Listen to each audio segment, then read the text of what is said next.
What's up, everybody? Welcome back to Mohawk Motors. My name is Jason. So we're getting started on another project. I've got this one here. It's from a friend of mine.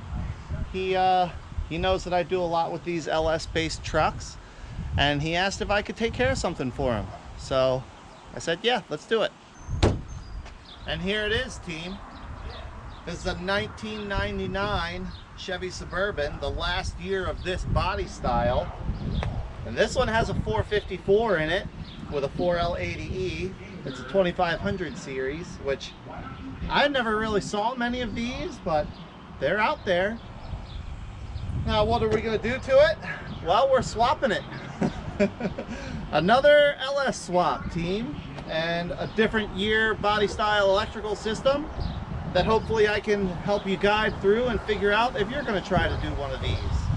Now, we're going to be swapping a LQ4 6-liter with the 4L80E it came with. They're low mileage units he got out of a donor truck, which I believe was a 2006. So different drive system, obviously. The LQ4 is drive by wire. This is drive by cable. The electronics, obviously totally different, right? So we're gonna have to get all that stuff integrated and figured out. Air conditioning system is totally different. Fortunately, one of the things that will be somewhat easy, the fuel system is adequate. These engines, these 99 454s, they were multi-port injection as well. The fuel pump will make up to 70 psi. Obviously, we're going to have to put a regulator on it to make sure that's not too much fuel pressure. But yeah, lots to figure out, lots to do. The first thing though is get the old stuff out. I'm going to go ahead like I do in typical fashion here and get the old drivetrain out all in one piece, I hope. Shouldn't be too difficult, I don't think. Probably will be pushing the limits of my engine hoist though. Those iron block, those 454s, they're heavy. So let's stop yammering and start taking stuff apart. You can see the riding on the pavement. Young kids, they're growing up in basements. Online, a whole new generation. I'ma make mine, so you better go take it. Always, they need a new replacement. Decentralized, can't contain it. We're changing lives, yeah, upgrading. Call it suicide of the older generation. What keeps you up at night, yeah? Make all the demons quiet, yeah. We were built to thrive, yeah. I think that we've all had enough. What keeps you up at night, yeah? Make all the demons quiet, yeah. We were built to thrive, yeah. I think that we've all had enough. Oh, yeah, I think that we've all had enough.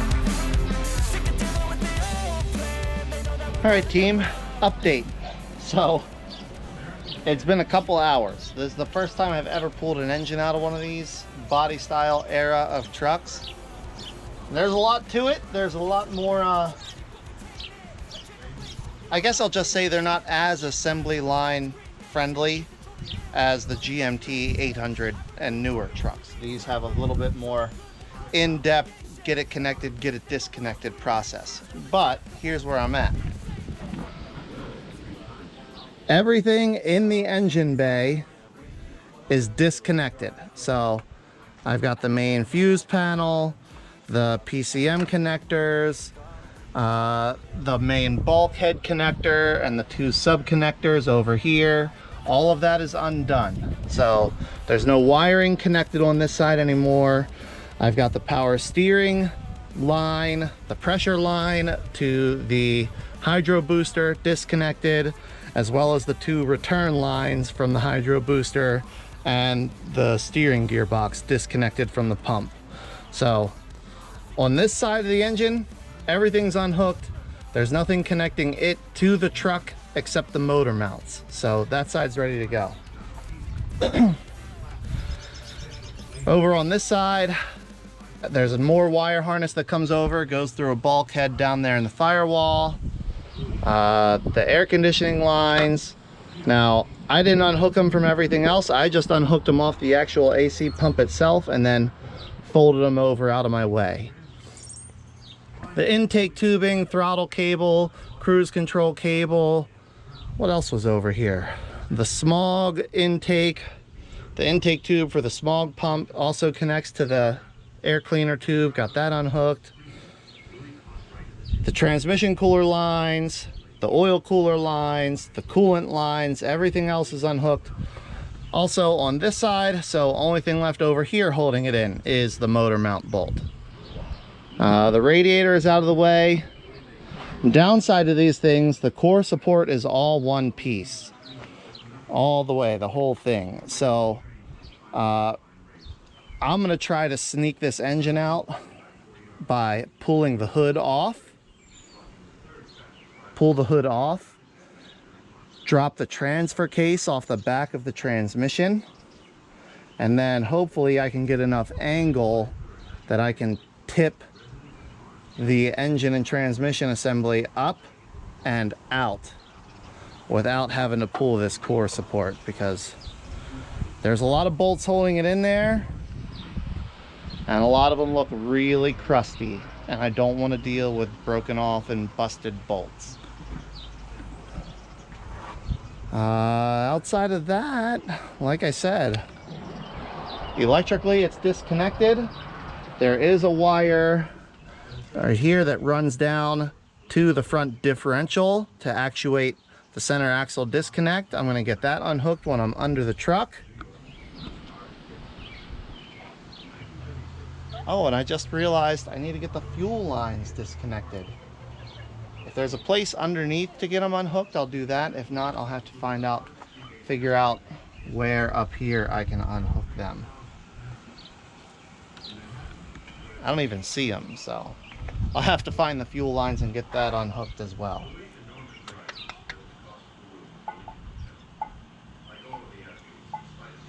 I think that's it, guys and girls. Time to keep on going. Keep making moves. All right, everybody. Well, it's a few days later. I got a little bit ahead of myself and forgot to set the camera back up, so I apologize. But here we are. Engine, transmission, and transfer case are out. Now, it looks like this is a remanufactured transmission. It is the correct later style with the rear cooling like it should be. Whoever did this job, hope you can see that gap there. I guess they just felt like the transfer case bolts didn't need to be tight, so there's that. Probably explains the massive transmission fluid leak. And otherwise, not too terrible. It was one of the more sketchy things I'm done, getting the engine and transmission out of this thing all in one piece. But got it out, didn't damage anything, didn't get hurt. I'm calling it a win. So now I'm waiting for my new motor mount. One of my new motor mounts should be here today. They're just the old clamshell style mounts, so nothing fancy there. And I gotta prep the 6 liter and the 4L80 to go in. Before I do that, I need to get this transfer case off, because we're going to be reusing this transfer case. I need to get this adapter, the transmission to transfer case adapter, off the transmission and bolted onto our other transmission. And then I also I need to strip everything off of that engine so I have as much room as possible to get it finagled in here, because it's tight. So, and then I'm going to get to work on that. Get the transfer case and the adapter off of this, and then get that engine stripped down to the point that it's ready for me to sit it down in here. The nice thing is, I mean, there's lots of space in this engine compartment. So once I get it set down in there, it shouldn't be too bad getting everything assembled and put on where I need it to be. So yeah, let's keep going. Let's try to get as much done on this today as I can. All right, team, it's a couple days later. Man, I gotta be honest with you, like, I'm really struggling to make time for this thing because my parts business is just That's all I can say, which is good, but also, man, I want to work on these projects. So I'm back on the Suburban. I left off, the 454 is out. This is the donor engine that Matt brought.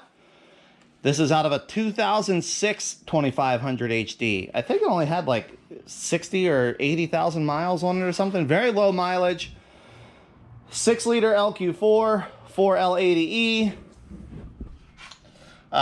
This whole deal is going to be going in there, but before I do that, I'm going to strip off the wire harness because I'm going to have a lot of electrical work to do on this project. Get the air conditioner off of it. Actually, get all the front accessories off of it because we're switching our accessory setup to be able to retain air conditioning and you know, all the stuff he needs. So get the harness stripped off. There we are. I'm gonna get the harness stripped off, get it cleaned up a little bit, make sure it looks good, ready to go. And then I'm gonna show you some of the adapters and stuff that we're using to get this engine transmission into that truck.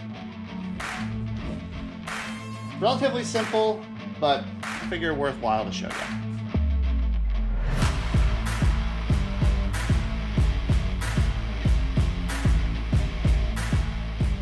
Alright guys, made some progress. I think I've got this thing pretty much ready to be sat down into the truck. So, transmission is ready to go. Transfer case adapter. I've got the original transfer case from the truck. I converted it. It was mounted with bolts originally, converted over to mount with studs. So I think that's a better mounting system. Got the cooler lines original to the truck, put onto the transmission. I also moved over the shifter cable bracket, the range switch, and the shifter arm, original to the truck, to the newer transmission. That's going to come into play later when we get into the wiring. So this is, like I said, pretty much ready to go in. I just need to get it rolled out there and get our motor mount adapter plates bolted on. And then it'll be time to sneak it down into the truck and get it bolted in. All right, everybody. So been a few days. Have some time again to work on the Suburban. I want to try to get the engine, transmission, and transfer case in the truck today, and then that's also going to be the end of this video. So before I actually lift it, sit it down in there, I have the old motor mounts out of the truck here, and they're just the, you know, the old style clamshell mounts with the rubber actual bushings in them. And you can see, I mean, they're dry, cracked, they don't fit tightly, they're all smushed in.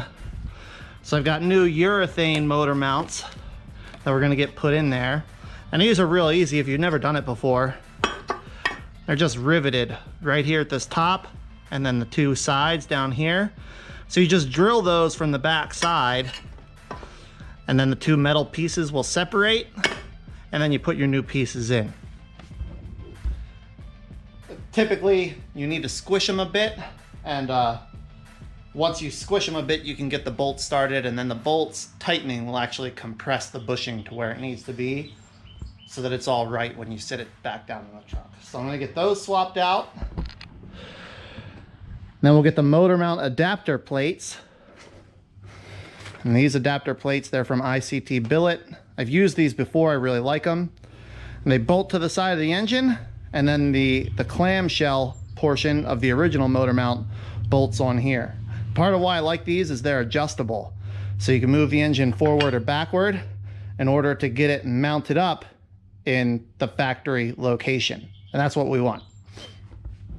We want to try to get it mounted so that the transmission mount, which goes right here on the bottom of the adapter, transmission to transfer case adapter, so that lines back up in the stock location, and we don't have to mess with our transmission cross member at all. So I'm gonna get these mounts swapped out, get everything rigged up, and then hopefully get this thing slid back down into the truck before I run out of time for today. I'm halfway through these motor mounts. I just thought I'd show you a side-by-side of why this is worth doing. There's the original rubber motor mount from one side.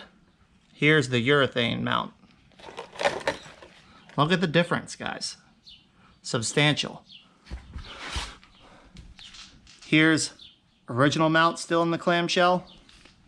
Here's the urethane mount still in the clamshell. You see the little gap? That's what I was talking about. When you bolt it in, it'll compress and it'll put preload on that bushing, so you'll be good to go. But it's a substantial difference. It's really worthwhile doing. If you've got the engine out of the truck, it's 6 extra bolts in a couple minutes to do this, and like I think the mounts are only like 40 bucks. So it's really worthwhile. Take your time, do it while you're in there. All right, team, here we go. Got the engine up on the hoist. Hopefully I have enough tilt there. I've got my engine side of the motor mounts bolted to the engine using the motor mount adapters. These ICT billet ones are pretty nice. They fit up pretty well.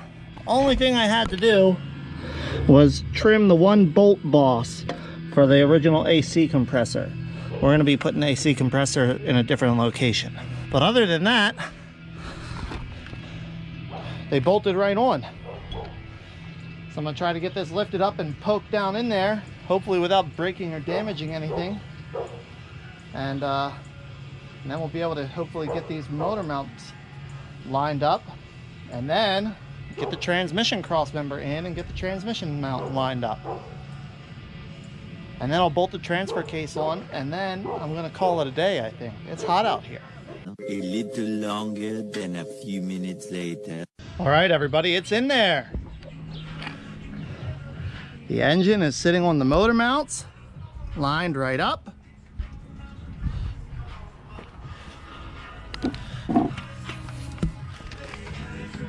Got the transmission bolted in, transmission cross member, transfer case, if you can see it back there, all bolted in. A new transmission mount to match the new motor mounts. It is officially sitting in the truck where its new home is going to be. And everything lined up, so I'm not going to say it. I don't want to jinx myself. But everything lined up and it looks really good. So, it's a good stopping point. I'm calling it for today.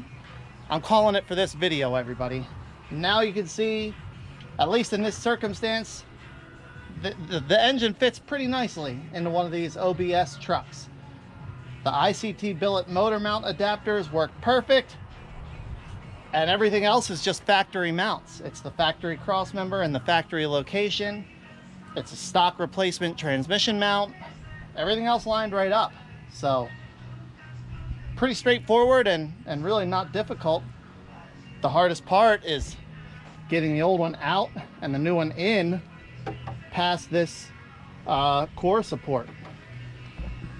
So I hope this helps you, team. Thanks so much for watching. And until the next video, everybody, take care.